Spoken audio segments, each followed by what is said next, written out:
Doctor, you talked about food a little bit, raw food, and how important that is. I'm not sure what the percentages are, but most people have microwave ovens in their house and cook a lot of food that way. Is that good? It's the best way to kill yourself really, really fast. You can even do a test. Microwave water, let it go cold so you don't think the heat did it. And you have your flower pots, 2 flower pots with the same flower, bought at the same shop.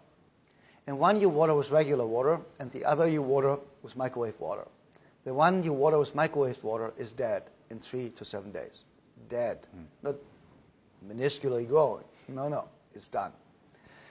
Then the military started to, for reasons to get food faster warmed up for our military, they tried microwaved food.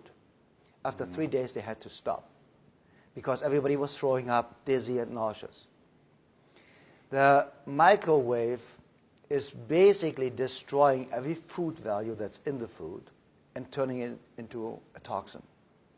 So everything out of the microwave is highly toxic. And the food value is completely zero. So it doesn't really matter if you have a bowl of vegetable soup that you warm up in the microwave oven or if you eat cardboard. It makes no difference because the food value is not there anymore and it also becomes toxic. And the microwave oven is, it's convenient, and I have to admit sometimes if I'm on a run, I reheat my coffee in a microwave oven, and I know it's bad. But we are just humans. And I still think, Scott, if we do 70% right, we can do 30% wrong without doing major harm to us. But we also need to really make sure that we are really listening to our instinct. That's why my system is called the instinct-based medicine system. Because I believe our instinct is always right. I believe our instinct is God talking to us, or our soul, or the universe, or nature, however you want to call this energy, it does not really matter. And when we start listening to our instincts and we feel, I don't feel right. Something is wrong. Just believe me. You have the feeling, I don't feel right, something is wrong. And this is where we need to start listening again. So if something is wrong, start researching. What did I do? What did I eat yesterday? Might it be just something that upset my stomach yesterday? Should I just eat, I don't even know really, in Germany you have Zwieback. It's kind of like, you give it to babies. It's this hard kind of like very crispy kind of a bread. And you have babies bite on it when they go teeth and stuff like that. I don't really know the English word for it. But it's kind of like Melba toast. Okay. So you eat this for one day, and you find out, do I get better? Do I feel better? Because it cleanses out your colon. It helps you. You have some fiber-rich food, whatever. And you just have a lot of water that day. And in 90% of the cases, that cures the problem. But always grabbing a pill because something is wrong just covers the symptom, and you will never find out the root cause because my instinct-based medicine system is only about the root cause. We do not treat disease. We do not treat illness. We do not treat the patient. We are just identifying the root cause and helping the person to eliminate the root cause. And the symptoms just fall off.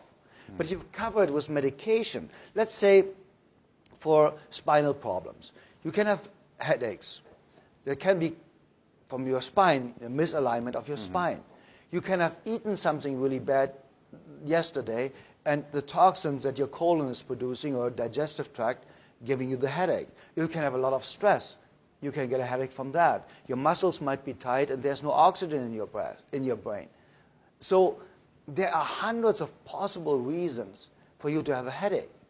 So if you just take a headache pill and the pain goes away, at least you believe it's gone away. It's not really gone away. You just believe it is. It just covers the information flow. It breaks the information flow from your nervous system to your brain, telling you there is pain. That's all it does. It doesn't get rid of the pain. But now you will never really research where did it come from. What food shouldn't I eat? What food do I eat? Every single time I eat this, I get a stomach ache, or I get a headache, or I get dizzy. We never get there because the medication covers the symptoms. So we think we are cured. It's like people say cancer patients are in remission after treatment. No, they're not. they are dead to 90%, and no body function is there any longer. So the cancer doesn't grow at the moment, and the good stuff doesn't grow at the moment. So there's no healthy cell replacement, but there is, of course, no replacement of or growth of the cancer cells, because the treatment killed the entire body to a point where you barely survive. That's why it says on the chemotherapy side effects, death as a side effect. So many people die because they miss the spot where they kill the patient to a point where they're still staying alive. And the microwave oven actually is one of the tools making us feel full, making us feel we ate, but an hour later we are hungry again because we did not get nutrition. We stuffed our stomach. And now we are creating possibly diabetes, because our pancreas has to produce all these digestive enzymes now for us to be able to digest the dead food, because now there are no living enzymes in the food any longer. Even if you have the vegetable soup, you just put into the microwave oven. And that's one of the main reasons also for diabetes. So the microwave oven could be one of the main reasons for diabetes, because we cannot digest what we eat. And I mean, eventually the body gets rid of it, but it's a huge effort for the body to get rid of microwave food. So basically, Scott, the microwave oven is not something we should use. I mean, in an emergency situation, once in a while, I don't really think it does a big harm to us. But if I would not feel right, I would not do one single thing wrong, I would be fanatic about drinking a gallon of water a day with half a teaspoon of pink salt in it. I would be fanatic in a raw food diet. I would juice like crazy. You know, and people don't understand you can really detoxify your system with apple, carrot, celery juice in the morning, freshly made, of course, 1/3 each. If you're really highly toxic, you really get diarrhea. And people think it's a bad thing. No, it's not. You are so toxic that the body is using the first opportunity to get rid of the toxins in an instant. It's just flushing you out. So it just tells you how toxic you are. And that, Scott, is something that is really unbelievably phenomenal, that you can ruin your body for 30, 40 years. And you do for a couple of weeks the right thing, and we are healthy again. This is so phenomenal. My message of hope, you know, people say, you give people hope. Yeah, I give people hope because I know, I have seen it happen. I have seen people coming into my office saying, I have 3 months to live, 6 months to live, 9 months to live. My own mother had 6 months to live with hepatitis C, liver cirrhosis, and liver cancer in a terminal state. 6 months to live 42 years ago. And as you know, my mom is still alive today and the healthiest person in the world. And I can tell you that because I've seen it. The most important part is you need to talk to people that are producing results or produced results on a consistent basis.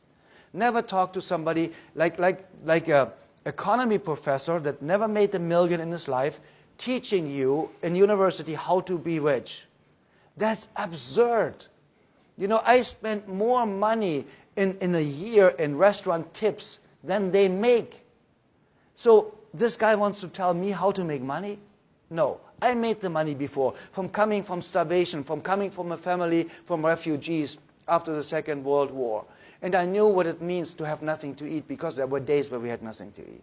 So I made my success. I made my money. I wrote 19 best-selling books. If you want to write a best-selling book, talk to me. I wrote 19 of these. I have worked with over 66,000 patients. If you want to know how to work with patients, ask me.